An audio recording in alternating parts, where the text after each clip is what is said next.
How was the doctor's visit? Hello. How are you? Doctor's visit was great. I'm good. Wait, I I don't see you. Is that normal? Yep.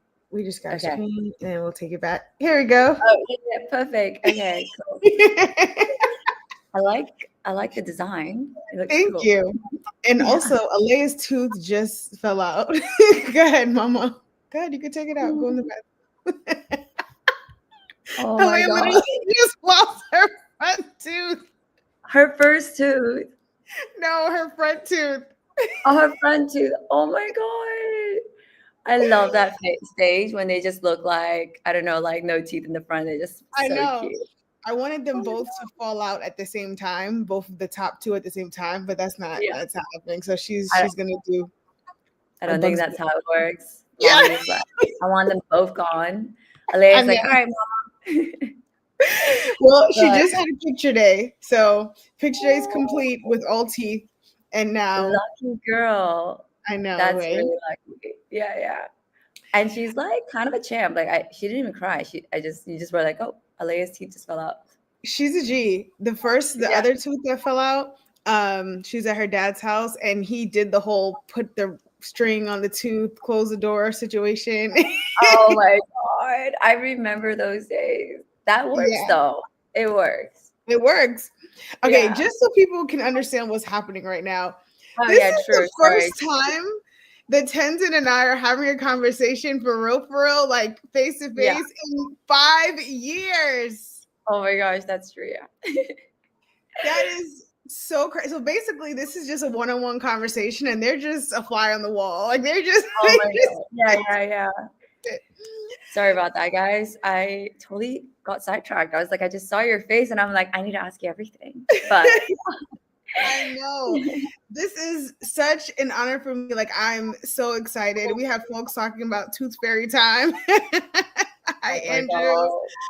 God. Um, this is real life motherhood, you know? So literally, I sent Tenzin a picture.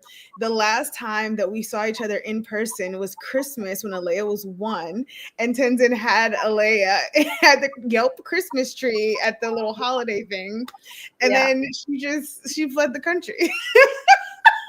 pretty much. Pretty That's much. exactly. Yeah, yeah. I haven't. Yeah, shit. It's been a So while.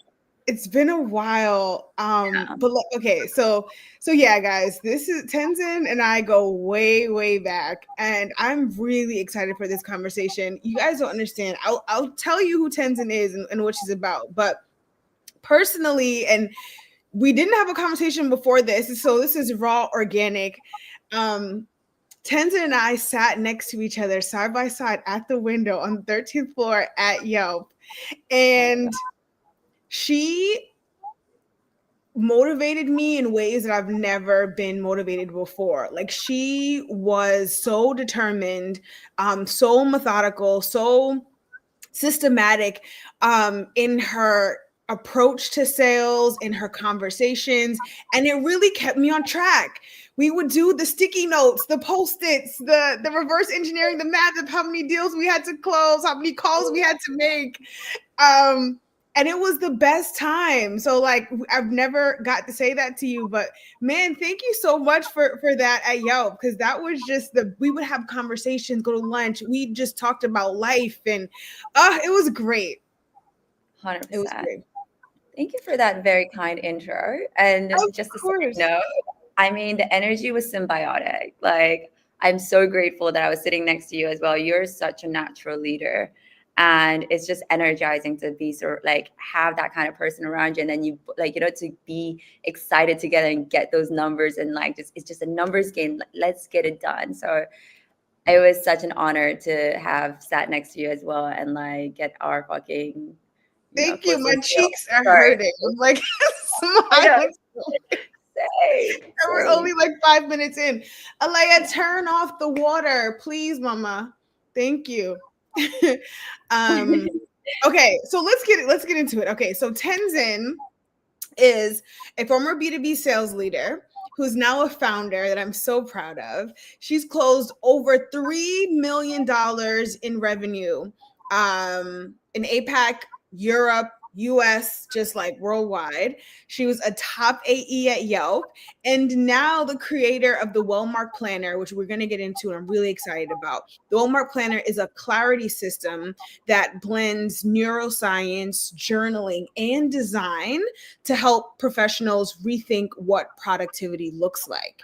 So her work is rooted in the belief that mental health hygiene isn't just a luxury, but actually the foundation for sustainable performance. And an investment in that really gives a return for both employers and employees. And I know this firsthand based off of my experience with her, so I can vouch for her thought process there. And it's really shaped her journey throughout burnout, gaining clarity, and that story is incredible. Which drives her mission to help teams sort of replace these like surface level perks, kegs, and all those things with systems that build long-term growth.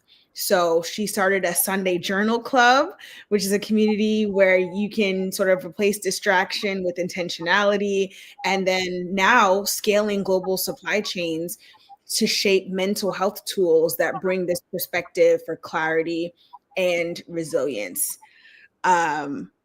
A lot there, and we have a lot to unpack. But I think what will help folks sort of understand where the Welmark journal came from and why this conversation is so important is just to hear your story.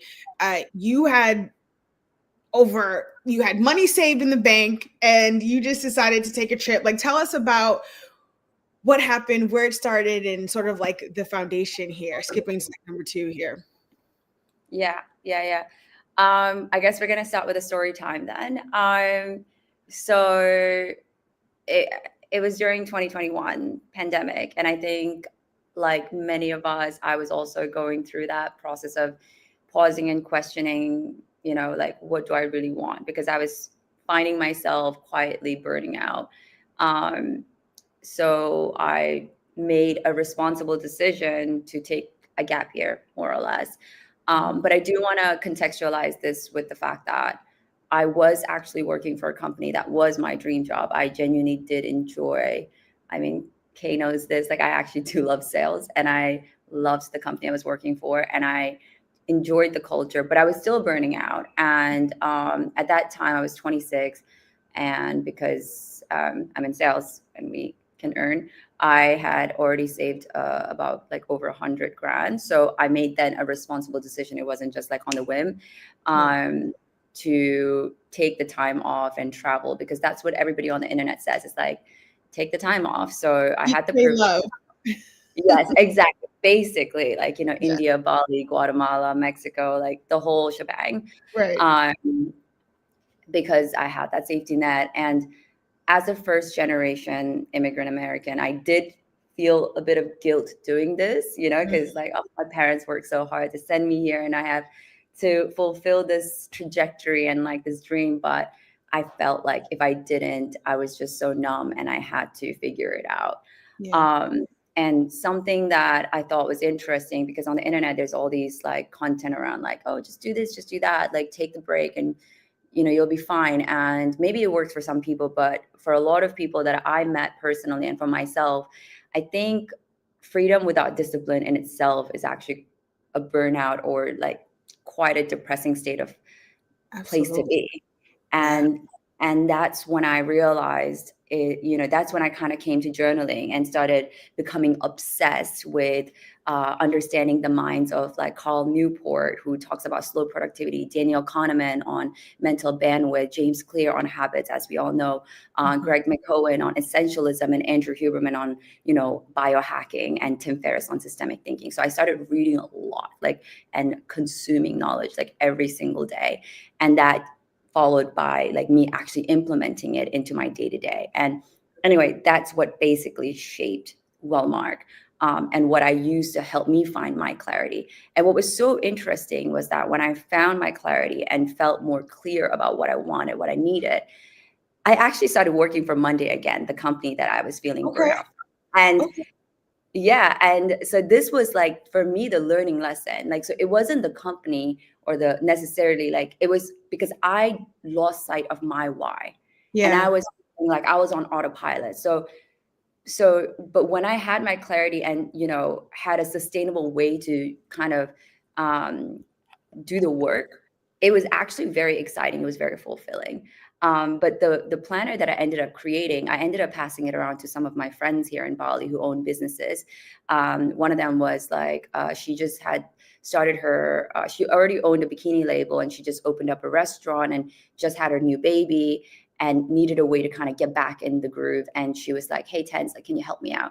So I ended up helping her with my Welmark system. And that sort of spread. And that's how it ended up becoming this whole thing of like, why not just, actually make this, like, spread this message and make this a real business. Hence the Wellmark Planner. And that's sort of my story. And now I'm doing it full time. I've gone all in, and we're live in Indonesia and in Australia for now. There's so many things that you just said, and gonna circle back to a few things because, right, our audience are folks that are in the workplace, right? And you said that you went back to Monday, you went back to your corporate role. And sometimes when we don't have clarity and we don't, we're trying to figure out our identity and just all the things, we think it's the role we're in and we run from it, and we keep job hopping, right? Role hopping, company hopping, doing all these things, thinking that it's something external, when for you, it's a state of mind. It was where you needed to be as a human, as a person, that clarity that you needed, where you can go back to the same role, go back to the same company and be a better employee, be more successful, etc. Because you had to deal with you first. And that is so key. I can know that firsthand as well, right? Like I'm had the same role, but thinking that the company or the fulfillment was where I would get my power from or get my my purpose from, but that's not it. Clarity goes so far and so deep, beyond just like what's the title and what company are we working for. Exactly. I think it's very much intrinsic, and at least in my own personal experience, I'm not like, I can only speak for myself. And what I think, and something that became so apparently clear to me as well, like as I started working more in like APAC, because I also work for another AI software tool, supporting them in sales. And one thing that became so clear is oftentimes, more often than not, like you and I, like most people want to do great work. People want to do good things. I think the lack of motivation comes from being unclear, and whether Mhm. that's a systemic thing from the corporate side or whether that's like internal thing, but it's really clarity, right? So like if the top, your management and the system that is offered in the space of your corporate culture, if it's not clear, then that sort of funnels down, and then you're not clear about exactly what you do, and that also is demotivating. And same thing Yes. with like intrinsically, it's like otherwise, it's like, to your point, it's like if you're going to change your job like 10 times and there's always an issue, at Yeah. what point do you start saying like, okay, what can I do differently? Because only I can control my own decisions and choices, right? Absolutely. Yeah. Absolutely. Yeah. I know for a fact this is resonating with people because these are conversations I'm having on a day-to-day basis. So like I'm excited for folks to watch the rebroadcast for sure. And another thing that you said, which I can't even get too deep into that, but the freedom without discipline. Woo, girl, we think that freedom is just doing whatever, whenever. Like I have the financial freedom to do this and that, but it's like, yeah, sure, you can have financial freedom, but if you just splurge all your money without the discipline of knowing where to invest, when to invest, what your bills are, when scheduled payments are, all these things, then like, what's the point of having freedom? That's going to be very short lived. You're going to have to go back to be able to continue, to have that freedom if we're talking about the financial aspect. So that Yeah. freedom without discipline, so good. So 100%. good. If you do have any audience that are considering taking like some time off in a responsible way, I would highly recommend reading the book by Tim Ferriss, 4 Hours a Work Week, because it's not just a matter of like running out of money, but it's also like it's so many people that I've met that without purpose you just feel lost, and you can Yeah. have you can be sitting in the most beautiful Caribbean beach in the most beautiful home, and you have no purpose, and you're just sitting there. You're just like, as humans, we crave purpose, Yeah, right? And to have some discipline so that you're taking care of yourself, you know? absolutely. So Yeah. yeah, I just wanted to add One that. thing about Tenzin is a well-read mama. Okay, Oh, Tenzin has read us her share of books. Tenzin used to give me a new book almost every 2 weeks, and that's generous. yeah. So connect with Tenzin on LinkedIn. If you need any recommendation, all you can do is insert category into a message with Tenzin, and Tenzin will shoot out like 5 or 6 books as it relates to that topic. So her in the Welmark journal, the reason why I feel so confident and like I'm in total support of the journal and the movement is because I know that if you're putting out something, it is not just, oh, I'm trying to make money. Oh, this is just a business decision. It is something that is thoughtful, planned out, well researched. So I'm like really excited to be able to for you to share that. So segueing into this like strategy and thought process, we're talking about moving past this concept or this current theology or even movement that you know, kegs at work and having like the $50 a month perks that you get with a company, that is defined as like employee wellness, right? Those are the perks that are there right now. And we're talking that just like how Slack or Zoom or any CRM, Salesforce, HubSpot, whatever is a non-negotiable, we're arguing here, or we're presenting the case that clarity, mental bandwidth, emotional health, those are systems that are equally as important. It's non-negotiable. And that will actually determine whether your team can sustain or silently burn out, right? 100%. I 100% agree with you. I mean, even if you look at it from a corporate investment side of things, like, you know, I really like, we love to talk about ROIs and what does that investment look like? I mean, just think of like the cost of acquisition of a new talent. That in itself is costly. Now, don't you want to retain a great talent? What can you do to support that great talent? And maybe that is providing infrastructure along with Slack for communication, a system for clarity or mental bandwidth. I mean, it just seems like a no-brainer that if you're watering your plants are going to flourish. So in this post-pandemic era, I call, you know, I like to think of us as modern professionals because now we're navigating so much more things. And especially with hybrid roles and remote roles, we need to have an infrastructure in place, both for like from like an ROI perspective as well as a humane perspective, to invest in the wellness of your team members. Because when your team is mentally well, they're clear, they have what they need in like aside from the cakes and all that good stuff, but like what they really need intrinsically to have better conversations, better check-ins, they're gonna perform better. You're gonna have, that's how you build community, that's how you build loyalty, right? So it's like you got to take care of your people, and that includes that infrastructure of that wellness package of checking in a way that actually matters, so that your people are not silently burning out. Yeah. And let's dive a little bit deeper to like the actionable steps here, and you can plug in some of the systems that you have in the planner as well, because companies might argue and say, well, we do this, right? We do have structured maybe a one-on-one doc where we can check in and ask someone how they are, right? So what is it? What type of investment are we thinking about, or what type of systems are we talking about that can operate similar to like how we have a tech infrastructure that can provide this like clarity and alignment? Yeah, 100%. I mean, here's the interesting fact, right? Like in 2021, Microsoft Word Index ran a study, and they found, I believe, over 41% of global workforce had considered quitting. And in 2025, they ran a more recent study, and like the data hasn't changed much. People are struggling, and they are having you know, challenges with their mental health and burning out to this day. So clearly something needs to change, because like we're still having the same conversation around burnout and overload.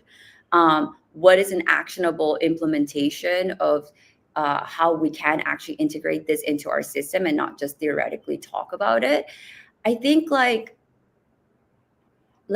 yes, because when I was working for Monday, we even had access to therapy, which I thought was incredible. But even when you're having these one-on-ones with your management, etc., I think there's a difference between like, hey, how are you? This is your number. This is where we need to get in.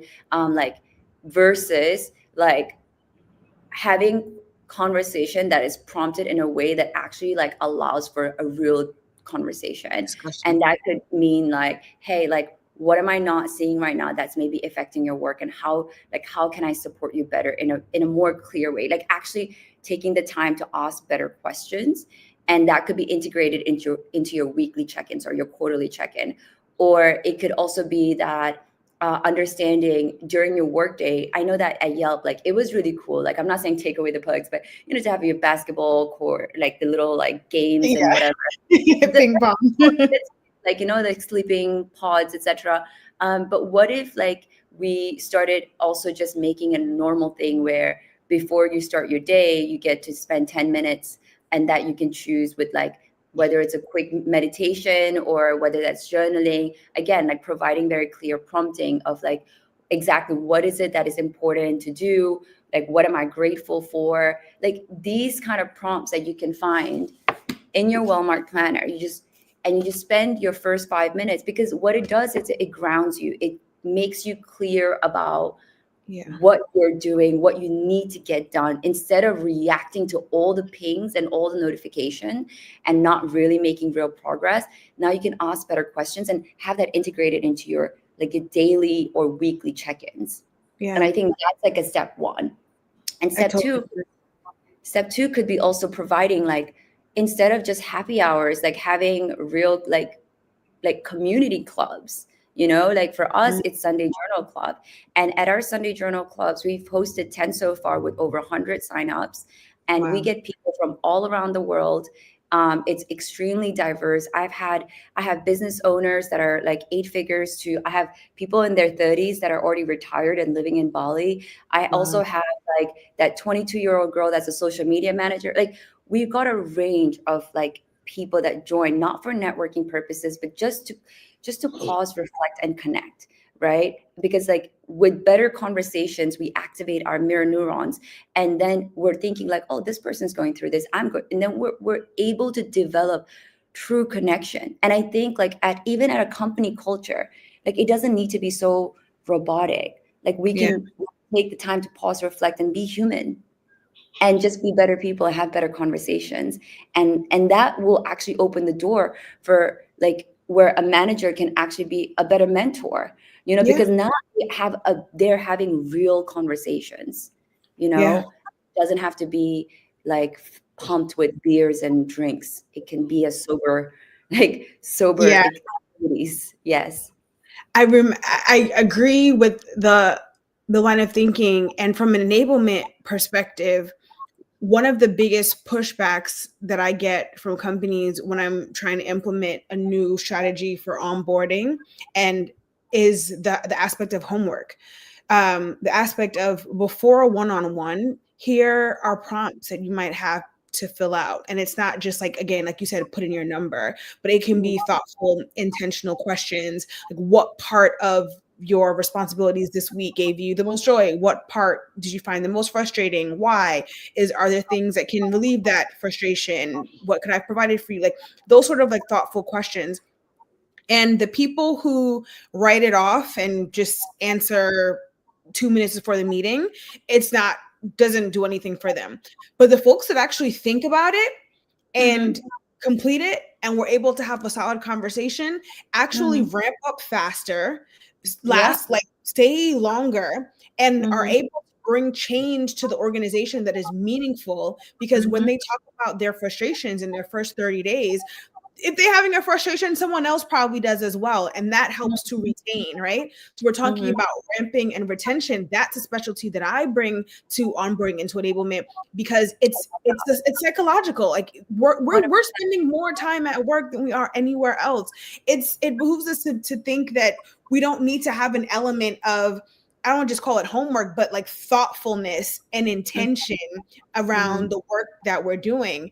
And Mhm. we, especially post COVID with hybrid work, to your point, we Mhm. are managing so many things at one time. Right now, I have someone who lost a tooth sitting on the couch. I got a TV playing in this side. I got oven on, right? Like, and Yeah. I'm working essentially. Yeah. Imagine Yeah. this during the day in the summertime when my kid is home, right? Yeah. It's like we're just going to the office and able to isolate the outside world. We're bringing so many outside factors into So our many. everyday lives.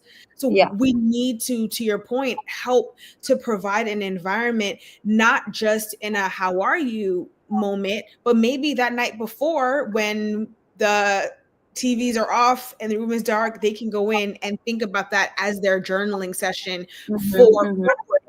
and aligned with their journaling session for their private life, which I know you guys are included in the Welmark planner. Of course, exactly, exactly. I love that. I mean, it's so true. And maybe you've heard of him, Daniel Kahneman, who won the Nobel Peace Prize. He's an economic psychologist, and in his book Thinking Fast and Slow, that won New York best time seller, I believe, New York Times bestseller. He talks about this, and this is actually like scientifically true. Like your attention is finite, you Yep. know. So to have the tools to hone in on what matters is more important than ever with all the distractions in the world. Like you literally, like you just said, like you're navigating like 5 things at this moment right now while being present. Like, wow, right? Yeah. So that is a superpower. And yeah, like I think journaling is so important. Like Paul Graham, he talks about this, and he's one of the, I don't know if he's the founder of YT, but um he says writing is thinking. Sometimes I think when we think journaling, like journaling has such a feminine like connotation. Like I think words make people think of certain things, but journaling is essentially writing, and there's no like feminine or masculinity to it. It's just it's it's a tool to think clearly. When you Mhm. write, you understand your thoughts. Mhm. If you are not able to articulate your feelings, your thoughts, like that, then it's useless. So when, like you said, like what you're doing, I love that. Like if these team members are taking the time the night before, just a couple of minutes with their coffee or tea or whatever, just Yeah. write, because writing will really clear your mind, and then you understand your thoughts, then you can articulate your thoughts, then Yes. you can give better feedback. Like again, like ultimately we all want to do the right thing, we all want to do the good thing, we want to do work we're proud of. So give us Yeah. the tools so that we can actually do it, Yeah. and you as a company will actually be making more money, because now you got to Absolutely. Productivity. performers, so Absolutely. And this even goes further. You're talking about writing, and as I hear you talk about writing, it brings me back to Yelp days when we were talk about the quality of our notes. Like as yeah, an SDR, as an account executive, as an account manager, 100%, right? And we would 100%. be so frustrated when we had an account Yeah, and the notes were so terrible. And we're like, oh my so goodness, as opposed to a well thought out, detailed note. And it helps everything move 100%. forward. Just I writing. mean, listen, Yeah. like, look, I think I can't remember the guy's name, but there was this one guy at Yelp. I think his name started with D or something. But anyway, I remember he joined, and like within a year I think got promoted to mid-market, and he was just, sorry, cursing again. He was crushing it. David. And Oh, I think David. Was it I David? don't remember his name, but it was this anyway. It was starting with D, I think. But anyway, so what I found out later is like he was incredibly organized, and like Yeah. his notes were immaculate. And same goes for this another person at Monday. I mean, this guy was crushing. Like he was one of the best like a salesperson I've ever met. Like incredible. And he always carried a little journal with him. And Mm, he had this little pocketbook where he would take notes, details, accounts of every single. And this man was close. Like I think he was in his like, I don't even know, under 25, making over 200 grand. Like he was yeah. crushing it, you Yeah. know? And like the common thing that I've keep seeing across high performers, organized, and they write Yeah. well, Yeah. It's so so 100% true. harness. Yeah. It's so interesting the correlations that we're talking about, because I think what you just said now is like writing is like thinking, or writing is kind Writing. of like, yeah, organizing your thoughts. And sometimes I will say, I will admit this, when I started to journal, I just liked the freehand journal. Like, I don't want you Mhm. to direct me in any type of way. I just want to write out my thoughts. Writing. And Absolutely. when I attempted my first attempt at a prompted journal, I didn't like it because I Mm, felt like it was limiting my, mm, I don't want to say my creativity, but it was focusing thoughts that I just wanted to like get out. And I was like, I don't 100%. want to be asked these questions. But then 100%. I realized that the prompts actually expanded my thoughts, because when I looked back at my notes before the prompt, it was all over the place. Like, Mm, I mean, it's something to that, right? Say what you need to say or write what you need to write, get it out, read it back, 100%. whatever. There's nothing wrong with that.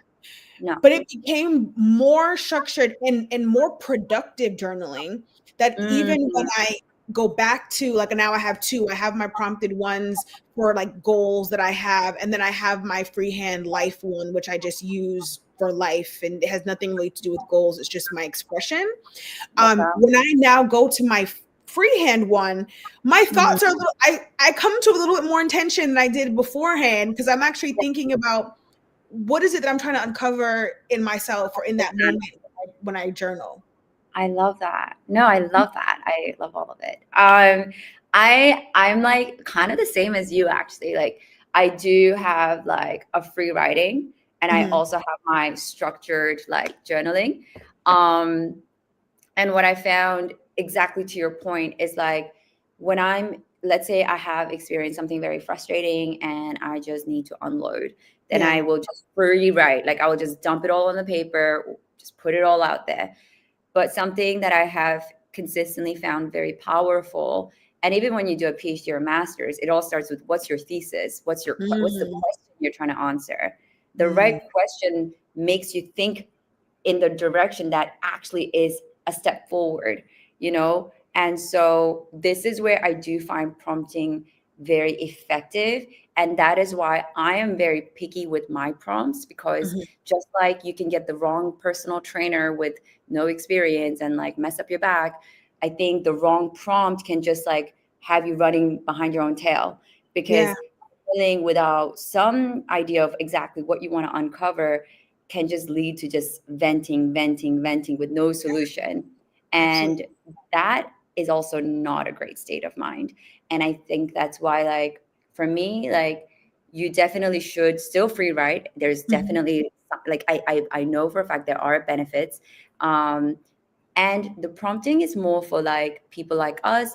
I mean, I'm living in Bali now. You're a New York girl. Like, you know, you don't got like 1 hour every morning with your matcha. Like that's very Instagram. You know, you want to be able to spend 5 minutes, get it down. Like, what am I thinking exactly? What do I need to get done? And then each week you have created like maybe 15 minutes or so.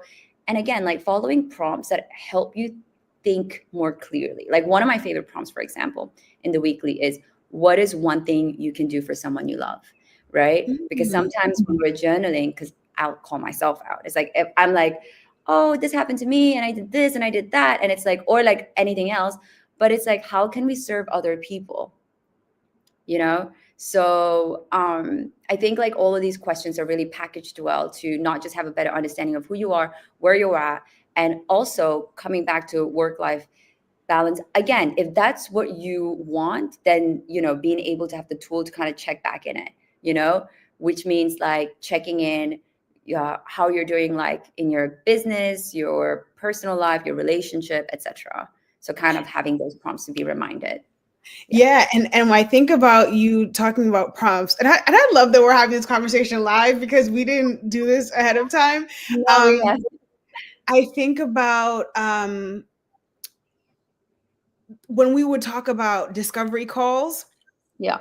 And I remember, I remember this one time. Oh my goodness, what is his name? He sat across from us. Oh man, so funny. I'm Oh, so forgetting his name. I'm forgetting his is it name right no, now. Oh, no. Curtis. Remember Curtis? I was thinking Curtis, but I don't know why I said James. But yes, Oh my Curtis. goodness. Yes. Curtis. Okay, I was thinking about Curtis because there's this one photo that we have where I have on my headset and I'm Yeah. like barging his call. And Yes. at the end of it, we were talking about qualifying and the importance of qualifying. And I say this to this day. My qualifying sounds the same on every single call. At this point, I have a rhythm. I know it's chess to me. I know what Yeah. questions lead to what answers, right? They all Yeah. sound the same.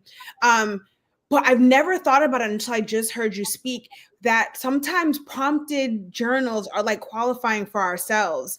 Of It's course. like asking the questions that I totally agree that asking the right question unlocks doors for us. Like you can have a 30-minute conversation with someone and you can have a 5-minute conversation with one and they ask you the right question and you would get more from that 5-minute conversation than the 30 Mhm. minutes that you spent with somebody else because they asked a poignant question that got to the heart or the Mhm. root of whatever it is that you didn't even know you needed to unlock for yourself.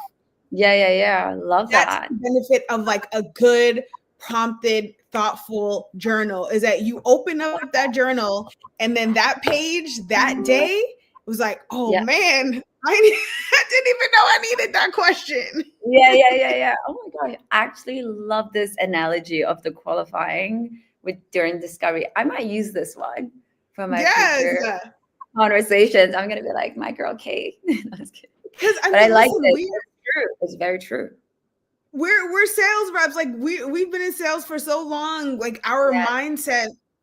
I mean, you've closed over $3 million in sales, Henson. Like there's I say we gotta be a little cuckoo. We gotta be a little crazy. We gotta be a little cuckoo for Cocoa Puffs to like be. Of course. And these are not like, hey, I was part of that sales deal. Like when we're closing, it's like direct close. Like we are literally Right, picking up the phone, sending that cold email, and we're like, hey, let's talk about right, your. yeah, So 100%, I agree with you. And I think and like that, being sales rep as well, like we have to be articulate.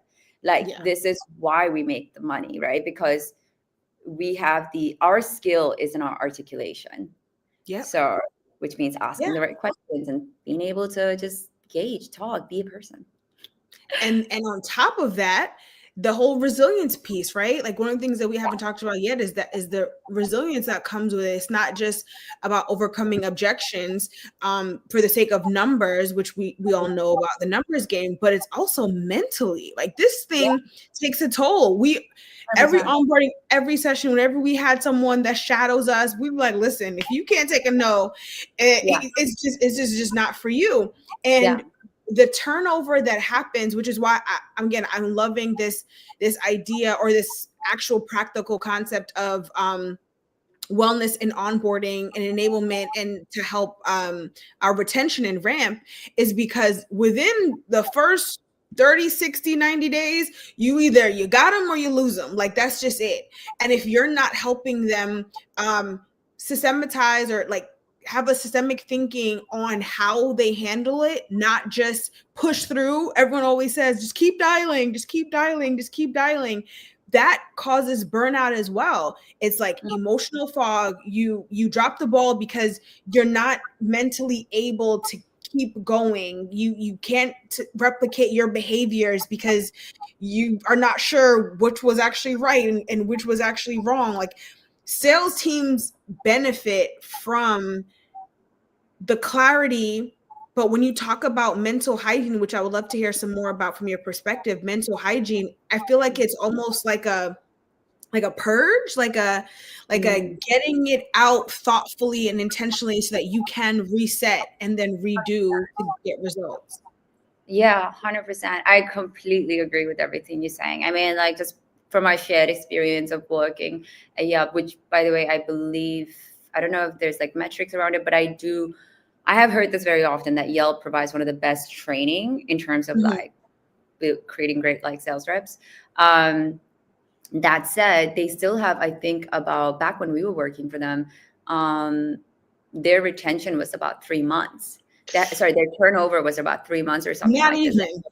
Yeah, yeah, it was pretty wild. So I agree Yeah. with you. It's like resilience is such a big part, and like having, and again, like coming back to being really clear. I think the people who performed well were the people who had eyes on the prize, and they had the eyes on the prize because they were clear as well. Like, okay, I need to call 100 accounts because I'm new. I don't know what I'm doing.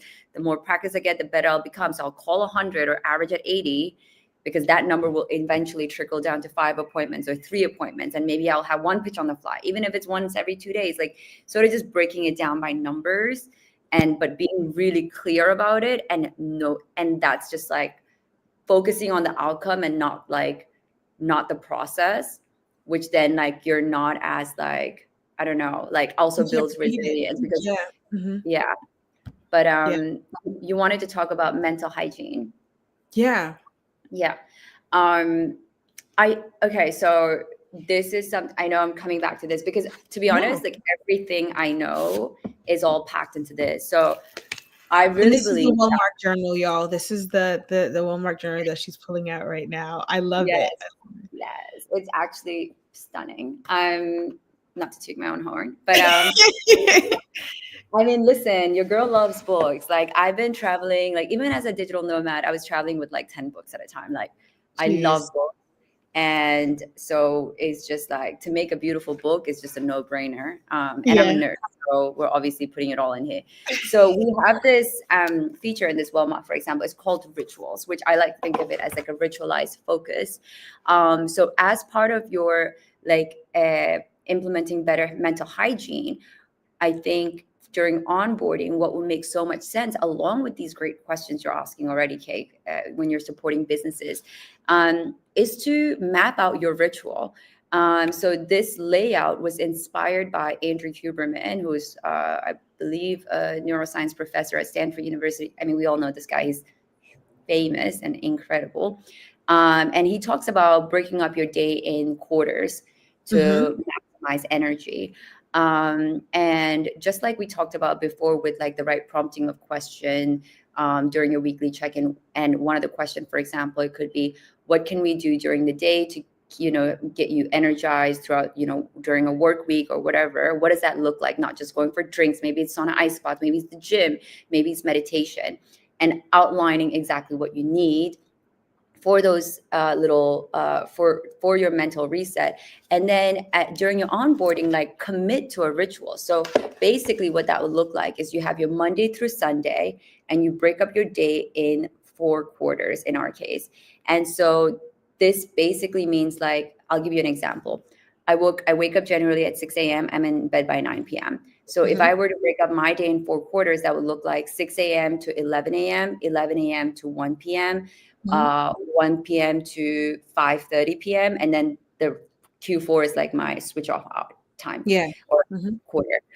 So then each quarter, like, how do you allocate what's the most efficient? So if you're in a role where you don't have as much flexibility, so obviously you have the non-negotiable. So maybe you're taking your meetings in your Q3 or Q1, or, have these like non-negotiables, already have that placed in. But then you look at your week and then you map out, okay, where can I commit 30 minutes of writing or reading which day of the week?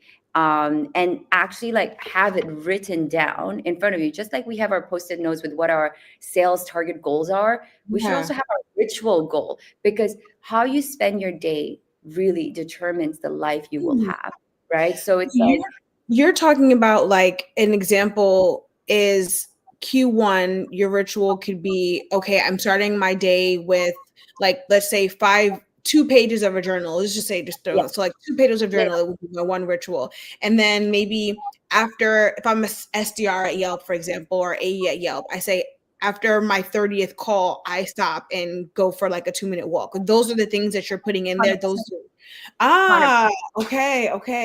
And then you stick to it. It's just this whole thing, like on the internet, like I think that was like, I don't know, it's like, maybe it's my algorithm, but there was this like trending content around like, who do you want to become and how did that person spend their time? So if you're, let's say, an SDR and your goal is to become an AE or a mid-market AE, then it's like, okay, how many deals you need to close or whatever. Like, you obviously have those like more measurable numbers, but then along with that, you also have your mental reset rituals. So you can have those and you stick to it, like for some people, like for some high performers, I know for many of us, it's like, we feel guilty taking a nap, even on a weekend, like, because we're like, oh, we need to work. And so maybe for us, it's like including rituals that actually like is like, need to take this time off, and like 30 minutes, don't think, don't look at the phone. Yeah.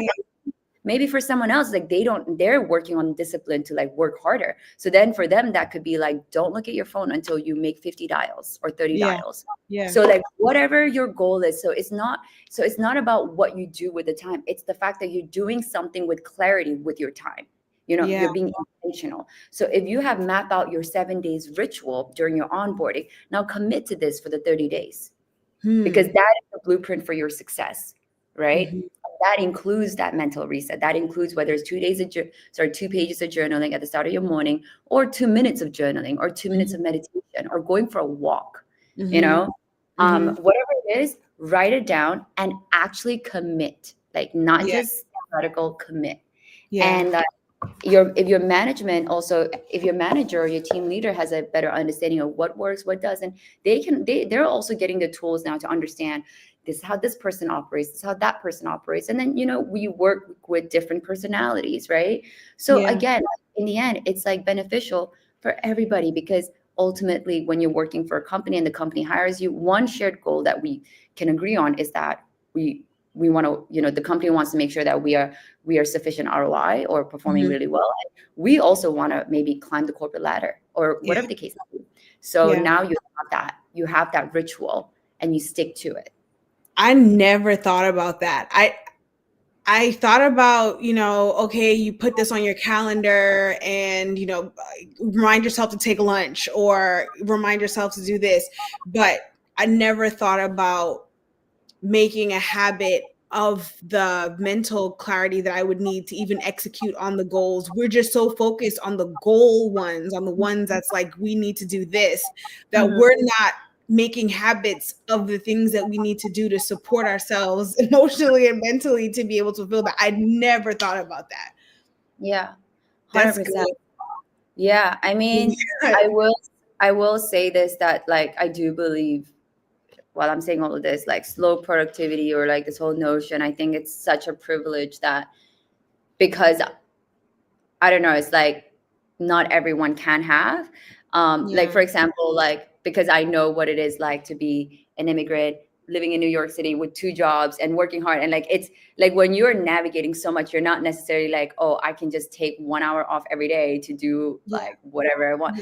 But I think even then, like, maybe we can find these smaller moments of like 5 to 10 minutes, and then like compound that, because to your point, I mean, my story is sharing, like, it took, well, I don't know if you've seen, we haven't talked about it. I was posting about the build up, like did your global like world tour, your Eat, Pray, Love. And for me, I have Alea, and I'm not going to use it as an excuse, but I didn't take care and look at the signs for myself, and it landed me in the hospital, right? So it's worth it. We have an hour. That's the fact. The fact is, we do have an hour. Everyone has an hour. It's a matter of what we prioritize. Because I was even saying, oh, all the things that are healthy cost so much money. And like, I don't want to spend $100 on these vitamins. And then I went to get my nails done, and I spent $100 to get my nails done. Like, I have the $100, right? So like, now that is true. Literally, I have a whole nail kit right here now. And I'm saying to myself, like, I'm going to commit to spending $100 on these healthier options, because I have it. It's just, what was I spending it on? And we do the same thing with our time. If I go to bed earlier and I wake up earlier, I have an hour. I do. It's just a matter of where I'm prioritizing that hour. 100%. And 100%. It doesn't have to look the same. It's not 7 days a week I wake up an hour earlier. But if I see your, like we say, like, it's the small steps that get you to the mountain, not just like the leaps. So if you can take 2 days or 1 day and then slowly work your way up, we have it, I love that. That's so true. Preach, girl. I love it. I know we are. I'm loving it. This is like also why I feel like we connect, because like, it's just like, I think that if there was one anthem you and I would like preach each other like every morning when we're like raising our standing desk and just looking at each other, it's like, control the variables you can control, and everything else don't matter. Like, and I just love the anti-victim mentality. Like, we're not the people that are like sitting there and we're like, no, what can I control? Where can I love this nail analogy as well, you know? And it's like, because sometimes you have conversation with someone and you're like, well, why don't you do this and that? And there's always excuses. And sometimes it's like, I get it, but at the same time, it's like, it's in the end, it's your life, your choice, and you can live with that, or you can make a change. And I love that about you. You're awesome, Kate. My algorithm is also feeding me this language about choices and decisions, and how you're saying that you're living the choice that you made a month ago or a week ago or whatever. Like, the life you're living now is built off of those choices.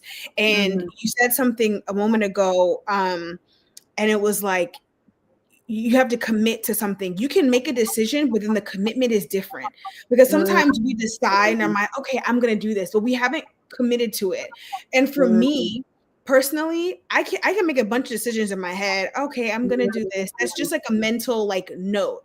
But one thing I remember we talked about this at Yelp too, is that we never want to break a promise to ourselves, because you break a promise to yourself, you break a promise to anybody. So 100%. if I'm gonna commit to myself, hey, I got, like, I spent the $100, I got all these vitamins, and I got 30-day morning and afternoon like section to put them all in. And I asked ChatGPT, okay, these are the vitamins that I'm gonna take. When should I take them with a meal? Blah blah blah. And I have them all sitting there. And it's like, I want to help myself reach the goal. So I'm not gonna use the fact that I have to put it in the pill cap every day. I'm gonna do it. It's already set for 30 days. I'm helping myself. So it's like, put the journal and the pen and the lamp right next to your bed, so you don't have to go to find a pen or to like find a light if it's dark outside. Like, you don't need excuses. Yes, 100%. I love that. Have you read Atomic Habits? Sorry. Yes. Yeah, that's like, yeah, I was gonna say you definitely have, because I'm like, girl, you're preaching like a chapter out of this book. Like, and I love that. I love that you're like actually implementing it. It's so cool. Yeah. One of the things that you said that I love, and then we can use it as like our exit point, which is when you start with structure, not with sentiment. That is like tying into all that we're talking about. It's like the sentiment to do something, but the structure to do it is where you start to see results. So I'm loving the weekly prompts, the normalizing the journal that help you perform, not just the performance goal itself. And then we have to train our managers on clarity check-ins. And I do think we have to stop being lazy. I think there's an element of laziness where we just want things to be so conversational that we don't, as leaders, implement an element of writing, an element of, I mean, the thought process is that when you write something, it becomes like a micromanage. Like, send me an email recap of the end of your week. This is not that. And I think we say too often, this is for you, not for me. This journal prompt is really for you. And then it becomes, well, if it's for me, let me dictate how I do it, right? Yeah. But this idea and this journal really sounds like a balance of turning thoughts into action, which lead to success, not only with your goals, but with your mental and emotional wellness. 100%. And I think it all starts with defining what success means to you, right? And like, there's like a really, I don't know, like a thought that keeps coming to my mind, which is like, imagine you meet a guy who is earning 70 grand, lives in Minnesota, and he has like, I don't know, he just bought his first home, put down the mortgage. Would you consider this man successful? He's making 70 grand, right? And he lives in a small home. But what if I told you that he was a refugee and came from poverty and was couch surfing before, and now he had, he's able to take care of his family? To me, that's a successful man. Now imagine there was like a person with $1 million, like, holy, this person has $1 million. They inherited that 10 million, lost 9 million. Like, is that person successful? So I think like success, like we really need to figure out a way to define what success means to ourselves. And to me, true success is a regulated nervous system, being secure in who you are, and being able to obviously not only take care of yourself, but take care of at least one other person you love. So not necessarily, tied with some monetary number, but I think those three things is what defines a person to be successful. Yeah. Yeah. That reminds me of the very first book that you ever gave me was Rich Dad, Poor Dad. Do you remember that? Oh my gosh. I gave like 10 of those books. Oh my god. I still have that book. I wish you would have wrote your name in it. Oh my god. Yes, I still have that travel from all the places I've moved. It is downstairs in my library, Rich Dad Poor Dad, and that was sort of the foundation of our conversation, which was even back then. It's so crazy, the full circle. Back then, we were talking about what are we doing this for? Who are we performing for? Like, why are we here? And your mom, I think you were talking to your mom, and I know y'all are like besties, and we were trying to figure out like or be appreciative of what they immigrants like we're here now, they made this way for us, but also I still have to now use the opportunity they gave me to fulfill things I need for myself. I can't just do it for them. And what you're saying now feels like that full circle moment. Tenzin, we are doing the thing. I'm so proud of us, so proud of you. Oh, thank you. I'm proud of us. I'm so honored to be here and having this conversation with you. And actually, it's like my first time doing this. I'm a little nervous, but because I see your face, nothing matters. I'm with my girl. We're just having a chat. It's awesome. I'm really proud of us, and I'm really excited to see what's going to unfold in the next 5 years. Yes, absolutely. Okay, so I know you're going to send me a link so that we can post up for folks that are in the US right now. We know what's going on with the administration. Like shipping to US is not the ideal right now. But we're going to create a list of opportunities for folks that are interested in the Welmark Planner. I cannot wait. I'm going to take a trip just so I can bring one back with me. I'm so excited to just like hold one in my hand. Get one in your hands. Yes, we do. Thank you so much, girlfriend. Thank you so much for having me. This was so fun. And I hope you have a good rest of the evening. Thank you. I'm excited the Tooth Fairy is coming in tonight. It's going to be so much fun. Okay, stay back for 2 seconds. All right, y'all. Thank you guys for tuning in. I hope you enjoy it live and watch the rebroadcast. We're gonna clip this thing up. This was so amazing. The Welmark Planner. Follow Tenzin on LinkedIn and the Welmark Planner also on Instagram and socials. And I'll be sure to tag all the things. Well, have a great night. Good night, guys.